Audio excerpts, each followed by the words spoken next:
جو آیا تھا رجب بٹ بھی ایمان کو ڈیورس نہیں دینا چاہتے اور ایمان بھی ڈیورس نہیں لینا چاہتے. جو پہلا نوٹس جو آیا تھا وہ ظاہر ہے یونین کونسل کے اندر اس بات کی باتیں ہوتی رہی کہ وہ یونین کونسل پہ دے دیا گیا, لیکن ایسا کچھ نہیں تھا. پہلے نوٹس کے بعد ہی کاروائی آگے بڑھی ہی نہیں, تو بنتا ہی نہیں تھا کیونکہ علامہ صاحب انٹر ہو چکے ہوئے تھے.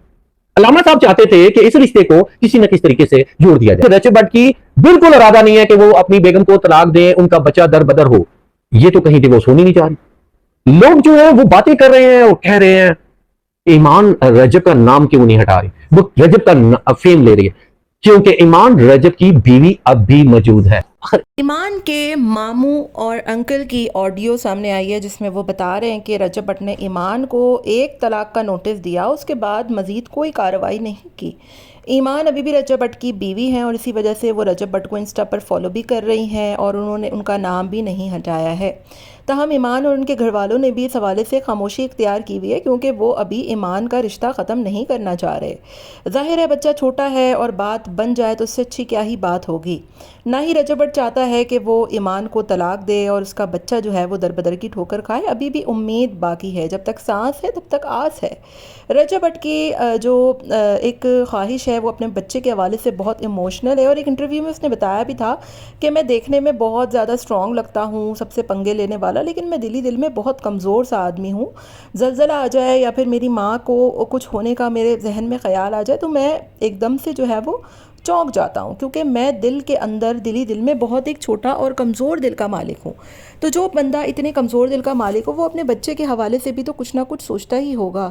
رجب بٹ کے بہت سے لوگوں نے اس بات کی یاد دہانی کروائی ہے اور لوگوں کو بتایا ہے کہ ابھی تک اس نے ایک نوٹس کے بعد دوسرا نوٹس نہیں بھجوایا. اسی وجہ سے ایمان بھی ان کو فالو کر رکھی ہے. ایمان کوئی بات بھی نہیں کرتی اور ایمان نے آج تک اپنے منہ سے رجب بٹ کے حوالے سے کوئی ایسی الٹی پلٹی بات نہیں کی ہے. ہاں, اس کو اپنی والدہ اور اپنے بھائی کو بھی روکنا چاہیے کہ وہ بھی اب خاموشی اختیار کر لیں. ہو سکتا ہے رشتہ بچ جائے اور بہت اچھے طریقے سے چل سکے. جہاں پر جو ہے وہ شر ہوتا ہے وہیں سے خیر بھی تو نکلتا ہے نا. تو انسان جو ہے وہ ہمیشہ امید کا دامن کبھی بھی نہیں چھوڑتا ہے, اور اب تو رجب بٹ کے کوئی ایسے سکینڈلز بھی سامنے نہیں آتے, تو وقت کے ساتھ انسان تھوڑا سدھر جاتا ہے. تو ابھی ان دونوں کا رشتہ قائم ہے. ایک آڈیو جو ہے وہ لیک ہوئی ہے اور آڈیو میں جتنی بھی باتیں کی گئی ہیں وہ ساری کی ساری حقیقت پر مبنی ہے. اس میں کوئی بھی ایسی غلط بات نہیں ہے جس کو ہم ڈینائی کر سکیں یا جس کو ہم اس بات سے منع کر سکیں کہ اس میں کی جانے والی باتیں غلط ہیں. بہت سے لوگ کہہ رہے ہیں کہ یہ رجب بٹ کے جو وائف ہیں ان کے ماموں کی آڈیو ہے, کوئی کہہ رہا ہے انکل کی آڈیو ہے.